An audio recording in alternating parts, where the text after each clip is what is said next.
My name's Andy Tidy and welcome back to another edition of Canal Hunter. Here in Series 4 we are on the trail of taking a piece of coal from the old basins at Hensford on the Cannock coalfield all the way through to its market in East Birmingham at the top of the Camphill Locks. And we're starting today's segment at what you'd know as the Chasewater Reservoir, but what the canal builders would know as Norton Pools. Now, as canal structures go, this really is something of a mega structure.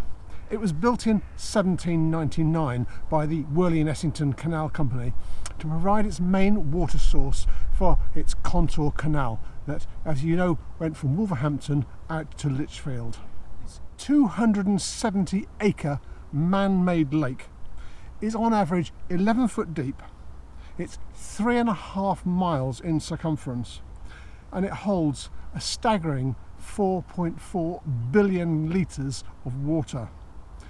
Maybe to put that into an understandable context, that's enough to fill 13,000 locks. And this means that this reservoir was the glittering prize that the Birmingham Canal Navigation sought when they amalgamated with the Worley and Essington in 1840. There aren't many quick solutions to problems these days, but I think it's fair to say that the amalgamation and the acquisition of this body of water really was the silver bullet for the expansion of the BCN.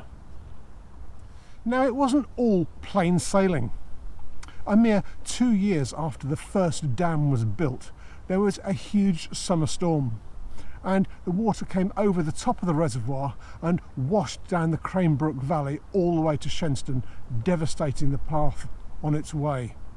Toddbrook, eat your heart out.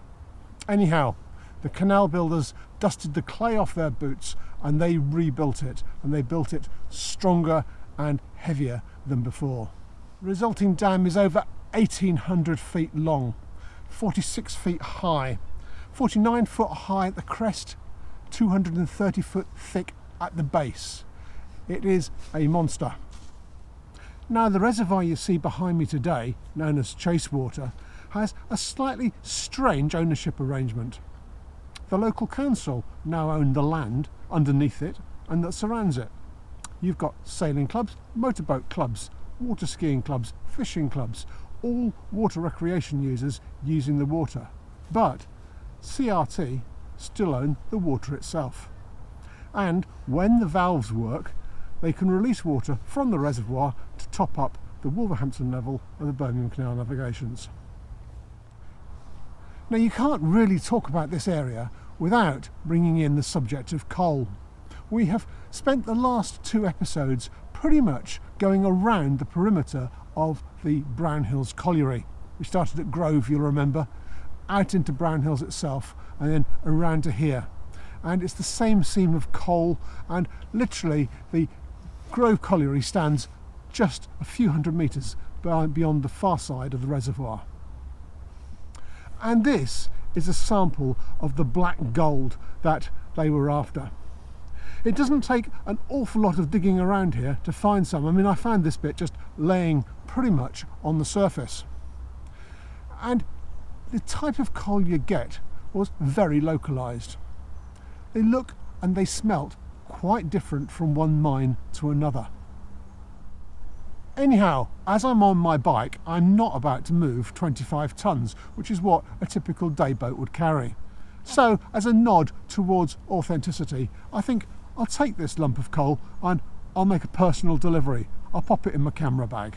After the Cannock Extension Canal had been closed down, there was still a certain amount of coal trade needed in Birmingham. And to satisfy that market, trucks brought the coal across from the collieries that remained, and they brought them into Anglesey Basin. Originally, Anglesey Basin had a huge covered coal loading bay, but later that was dismantled, and instead there were some smaller hoppers added onto one side, and I'll go and show you the site of those. But because we've got a lot to see today, and we're going to be going through the colliery areas and the tileries and the clay works, I'll pretty much do a running commentary as we go. So I hope you enjoy this trip with me across the coalfields and the brickworks of the Aldridge and Brown Hills area. And if we're going to get there while the good weather holds, I think we'd better make a start.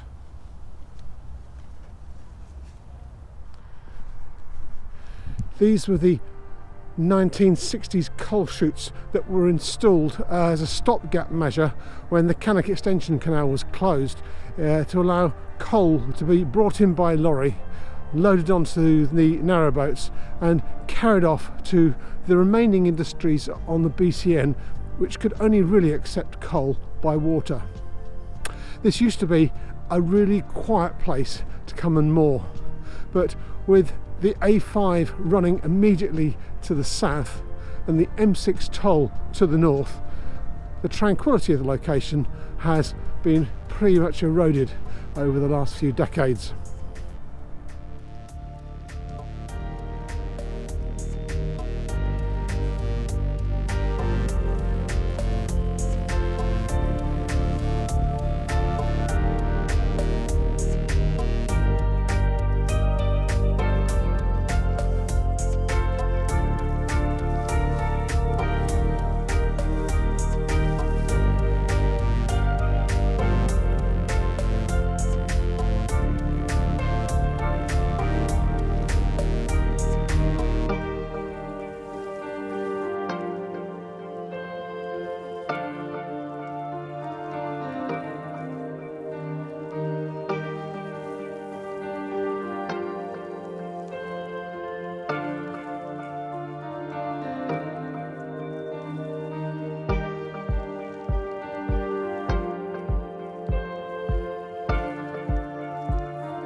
But it's funny how some of the old canal artefacts still remain.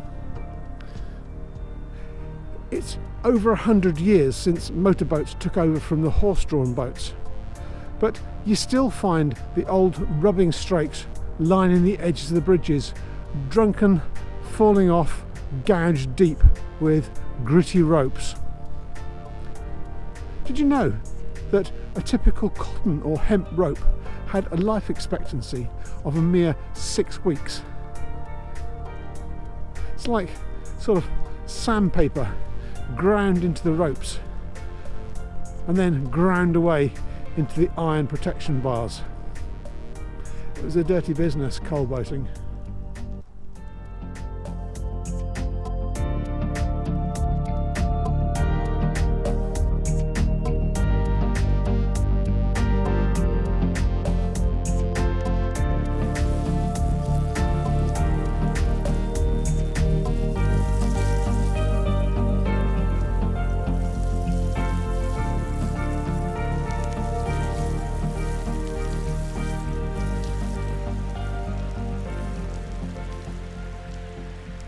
So we're back at Catshill Junction. The old main line of the Worthing Essington went out that way to Ogley Junction and that way on towards Pelsall and Wolverhampton. But where we're going is around this way, which is around to the Doe End Branch Canal. This narrow branch was completed in 1803, 5 years after the original Worthing and Essington Canal, and engineered by an otherwise unknown engineer called William Pitt. Its purpose was to reach the lime workings at Doe End and also at Hayhead. In fact, when built, the branch was known as the Hayhead Branch. Now, as we head our way south along the Doe End Branch Canal, we're now heading into the old Aldridge and Walsall Wood coal mining areas. also the collieries and the brickworks. And so the whole area is characterised by vast open clay pits. Most of these clay pits came to an end in the early part of the 20th century, but there is still one remaining operational brickworks. Now, no one knows for certain exactly how much the canal has been raised. It possibly was on a very slight embankment in its early days, but these days the level of the canal flies along by and large at the roof level of the surrounding houses, and one could reasonably assume that the subsidence is about 20 feet, which would equate to the same thickness of coal that was extracted underneath. To compensate for this, they kept bringing in more and more waste material to build up the banks, and they put more and more bricks on the layers on either side, and because the canal channel itself then became unstable, I've heard they even brought ash and rubble and poured it into the bottom of the canal to try to reduce the depth. It's got to be something of a first for a canal, well, apart from fly tippers of course. Anyhow, these days the subsidence into the mine seems to have stabilised off. They say that if you're going to get subsidence from coal mining, it'll happen within 40 years of the end of the mining activity. So with mining finished here in the early 1900s, I think we're safe from any movements in the Walsall Wood and Aldridge area. Now, as we move out from Brownhills and we move towards Walsall Wood and Aldridge, we're also changing our geology area. Now, as we enter the Walsall Wood area, the clay measures are quite yellow when fired and not terribly sturdy, so they tended to be used for things like drains. Then just a few miles further on, the nature of the clay changes dramatically, and in the Aldridge area there is a particular form of clay known as Etruria marl, and this clay has a high silica and iron content, and when it's fired at high temperatures, and I mean like 1200 degrees, the stuff actually fuses together and becomes almost black like slag. And the great thing about this ultra slaggy looking brick is it's waterproof and very nearly indestructible. When we arrive at Blackcock Bridge, if you have a particular interest in this one, have a look at the very first episode I ever made as an introduction to Canal Hunter. Blackcock Bridge offers a really dramatic insight into the effects of subsidence. If you look here on the edge, this is the holder for a roller, and the roller would have fitted in here with a spindle coming through the top and a wooden roller in here. And the purpose for this was to protect the sides of the bridge from those gritty tow ropes. The odd thing about this one is the top of the roller is here at knee height, which means the rest of it is underground, and that would suggest that the whole bridge has sunk. Now, a little bit more investigation under the bridge and you can see jacking points, and not only are the jacking points waiting to be used, there's also more jacking points lower down, and they're being bricked up. And you can see the same thing across on the far side. And on days when the water is really clear, you can also see more jacking points underwater. And finally, there is a cranked pipe that comes across. The original pipe came across at this level, straight to its other side over there. But because the water level sank, the pipe became a mere metre above the waterline. So they had to crank the pipe up, raise it up, and get it over the navigation channel. But as I said, we can't hang around because we've got a long way to go. There are not many mooring spots out here on the northern end of the BCN, But as we approach Aldridge Marina, there is space for probably 25 boats. Can't say I've ever known it more than 1/3 full, but then that's what you get when you try to charge Braunston prices in Brown Hills.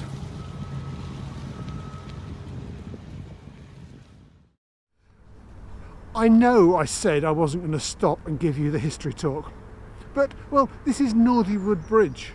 I've got to stop here and tell you a bit about the history of the place. They were so worried about the danger of breaching into these cavernous clay pits on either side that they installed emergency water dam gates, like big lock gates underneath this bridge.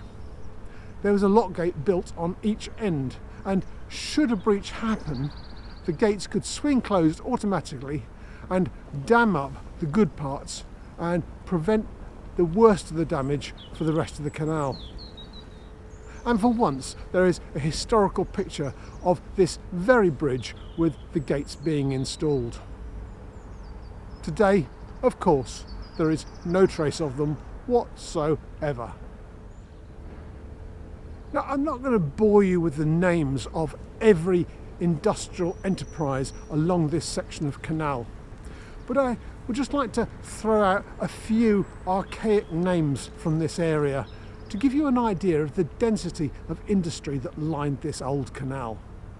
Immediately over there to the west there was the Empire Brick and Tile Works, and then just to the south of it there was the Springfield Brickworks, and there was the Copyhall Colliery. Now these have all gone, all been subsumed by the giant mega clay pit which still operates today. Immediately to the east there was the Aldridge Colliery Company's pit, followed by the Northywood Brick and Tile Works and the Victoria Tile and Brickworks. Now all of these have long gone and their marl holes have been filled in and covered with light industry. But the canal running south from here all the way through Aldridge was a sea of clay works, brickworks, tile works and collieries. And in fact, coal mining alone in Aldridge employed 2,000 men in 1900, and that's out of a local population of just over 6,000. Just imagine the sea of grimy, coal-smeared faces trudging through Aldridge after a shift underground. Well, all these pits were closed by the 1930s. Aldridge has since continued to grow. It pretends it's a village, but the reality is it's a commuter town of about 30,000 people. The area of the upper coal measures, mixed in with the purple and red clays of Etruria Marl. And it's no coincidence that you tend to find brickworks and coal mines next to each other. You see, as the vegetation matter settled and accumulated, it had to be sealed with clay in order for it to become coal. And so, if you haven't got the clay mixed in with the coal, you won't have the coal in the first place. For the industrialists, this was just one big stroke of good luck. Because you see here, you not only had the clay to make the bricks, you also had the coal to fire the ovens. And then for the iron industry, you had a great source of iron ore, and you had the benefit of very good limestone just a few miles further on the canal. And that's where we're going to go next. We've got as far as Aldridge Wharf, which you can see behind me. And I've come to realise that I'm accumulating far more material than I can possibly put into a single episode if I try to capture the entire length from Chasewater Reservoir all the way through to Longwood. Now I have a choice.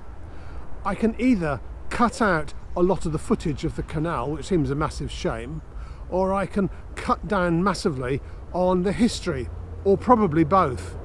But I suppose the third option is to simply cut the episode off here and to continue our expedition from Aldridge Wharf to Longwood as the next week's episode.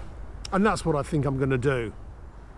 If you're following this route on foot or by bicycle, you'll find that the The towpath through from Brownhills to Aldridge is really well maintained. It's part of the national cycle route. It's not tarmacked, but it is gravelled and it's well drained. The canal channel is also fairly deep and fairly easy going. But from here, both the canal channel and the towpath go off a bit, to put it mildly. But anyhow, all that is for next week's episode. So I hope you've enjoyed this episode of Canal Hunter. Happy hunting, and I'll see you soon. Cheerio.